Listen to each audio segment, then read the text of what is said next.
और महाराज प्रभु प्रेरित 16 वर्षीय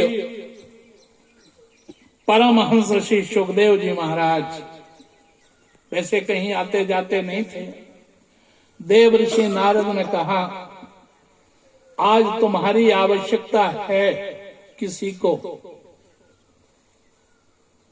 क्या करोगे इसे लेकर के, ऐसे अनुभव को, ऐसे ज्ञान को जिससे दूसरे का कल्याण ना हो सके। बोलो ना जी। यदि आपके पास ज्ञान है तो उसका प्रचार करो। बहुत से लोगों को देखा होगा, कोई भजन बोलता है, लिखने बैठ जाता है तो कहता बंद करो, लिखो मत। वो सोचता कहीं ऐसा ना उसके पास पहुंच जाएगा तो क्या होगा। वो ये नहीं जानता कि सरस्वती के भंडार की बड़ी अपूर्व बात, ज्यों खर्चे त्यों त्यों बढ़े और बिन खर्चे घट जाए।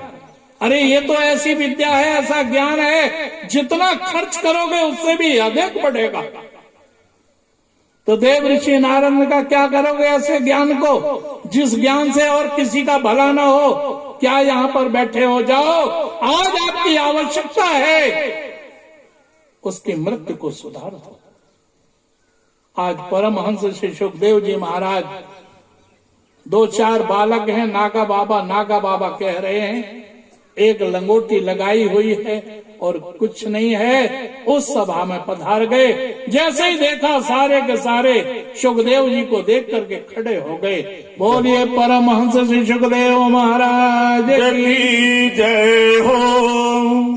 16 वर्ष के हैं, जहां पर पितामह नहीं प्रपितामह भी बैठे।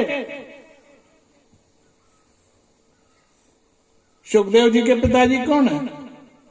व्यास जी। और व्यास जी के पिताजी कौन है? पराशर जी।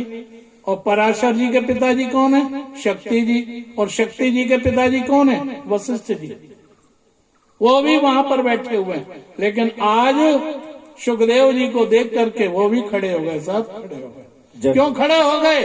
क्योंकि उनके ज्ञान का सम्मान था। संतों ने कहा, अब तो निश्चित मुक्ति है परीक्षित जी की, क्योंकि सुखदेव जी का आगमन हो गया।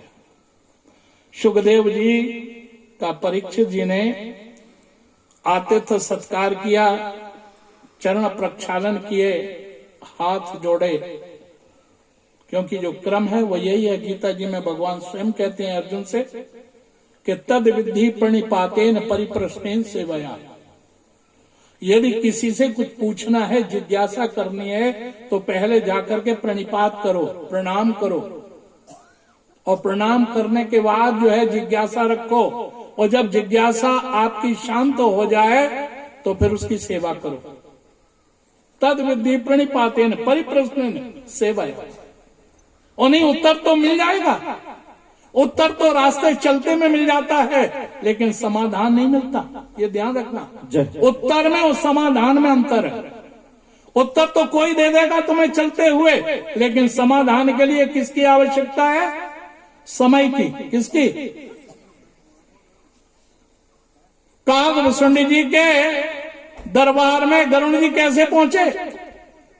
शंकर जी मिले रास्ते में, शंकर जी से पूछा, उन्होंने कहा, मिले गरुड़ मार्ग में मोही, कवन भात समझावो तोई, जब बहुकाल करी सत्संगा, तवई होए सब संशय भंगा।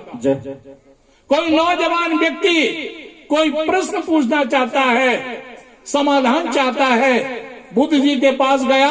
बुद्ध जी ने कहा उत्तर चाहिए कि समाधान चाहिए? उसने कहा उत्तर और समाधान में अंतर क्या है? कहने के खुद ही तुम्हें प्राप्त हो जाएगा। 1 वर्ष तक मेरे आश्रम में रहो। 1 वर्ष तक वो आश्रम में रहा। 1 वर्ष के बाद बुद्ध जी ने कहा, ए बच्चे, अब अपने प्रश्न करो। उस बच्चे ने कहा, मेरा कोई प्रश्न ही नहीं रहा, मेरे सारे प्रश्न समाप्त हो गए। तो समय की आवश्यकता। जब बहुकाल करी सत्संगा। उत्तर तो रास्ते चलते में मिल जाता है, लेकिन समाधान तभी होता है जब आप उसका पालन करते हैं। तो परीक्षित जी ने उसका पालन किया, प्रणाम किया, चरण प्रक्षालन किया, आतिथ्य सत्कार किया और उसके बाद प्रश्न किया, जिज्ञासा की। और जिज्ञासा उनकी यही थी, मानव का परम धर्म क्या है, और जब जीव मरने के सन्निकट है तो उसे क्या करना चाहिए। अब ये क्या परीक्षित का प्रश्न है, हमारा आप सबका प्रश्न है ना, बोलो ना जी, हमारा आप सबका प्रश्न है। सुखदेव जी महाराज ने कहा तुम्हें किसी ने कुछ बताया नहीं, कहने के बताया इन लोगों ने। कोई कहता है तीर्थ यात्रा करो, कोई कहता है जप करो, कोई कहता है दान करो, कोई कहता है भंडारे करो, कोई कहता है कुछ करो। तो महाराज हमें क्या करना चाहिए। परमहंस जी ने कहा कि तुम्हें कुछ भी करने की आवश्यकता नहीं है, तुम्हें केवल जो मैं कह रहा हूं भगवान की पावन कथा उसे सुनने की आवश्यकता है। मन लगा करके अपनी उस कथा को श्रवण करो जो मैं कहने जा रहा हूं। परीक्षित जी ने कहा धन चढ़ा सकता हूं, वस्त्र चढ़ा सकता हूं, फल चढ़ा सकता हूं, लेकिन ये मन कैसे चढ़ सकता है। मन के हारे हार है और मन के जीते जीत। ये मन कैसे हो बस में। गोरखपुर गीता प्रेस से एक धर्म ग्रंथ निकलता है जो हमारे पोद्दार जी ने लिखा है, श्री हनुमान प्रसाद पोद्दार जी। मन को वश में करने के उपाय 108 उपाय लिखे, 108 उपाय। और यहां पर परीक्षित जी का प्रश्न है, तो उन्होंने कहा कि यदि मन को जीतना चाहते हो, मन को वश में करना चाहते हो, तो उसके लिए पहला उपाय है जितासना। आसन को जीतो, बहुत देर तक एक आसन से बैठने का अभ्यास करो यदि मन को वश में करना। जित संगा, कुसंग मत करो, सुसंग करो। क्यों जी, शिकायत होती है ना हमारी, बहुत से लोग कहते हैं जब पूजा में बैठते हैं नींद क्यों आती है। जब पूजा में बैठते हैं तो आलस क्यों आता है, नींद क्यों आती है, बहुत से लोग पूछते हैं।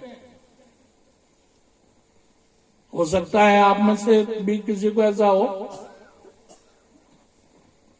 तो वो आती ही इसलिए है क्योंकि हम आसन को नहीं जीत पा रहे हैं, हम संग को नहीं जीत पा रहे हैं। और जो अगर पैसे रख दिए जाएं, गिनने के लिए, तो किसे आलस आएगा जी। जब आएगा नहीं आएगा, इसलिए नहीं आएगा क्योंकि पैसे से तो संबंध है, ठाकुर जी से कौन सा संबंध है। ठीक है कर लेंगे हो जाएगा। तो जित संगा और जितेंद्रिया, मन के मते न चालिए और मन के मते अनेक, जो मन पर असवार है वो साधु है एक। ब्रह्मानंद जी ने लिखा है ना, सुना होगा आप लोगों ने, कि मन की तरंगे मार लो बस हो गया भजन, और आदत बुरी सुधार लो बस हो गया भजन। और यही सुधरती नहीं, और यही तरंगे मरती नहीं। अब बैठे यहाँ पर हैं, मनीराम कहीं और घूम रहे हैं। स्थूलता में बैठे यहाँ हैं और मनीराम कहीं और घूम रहे। और जो अगर मनीराम कहीं और घूम रहे हैं तब तो महाराज फिर गड़बड़ मामला है ना। क्यों जी, फिर तो गड़बड़ मामला है।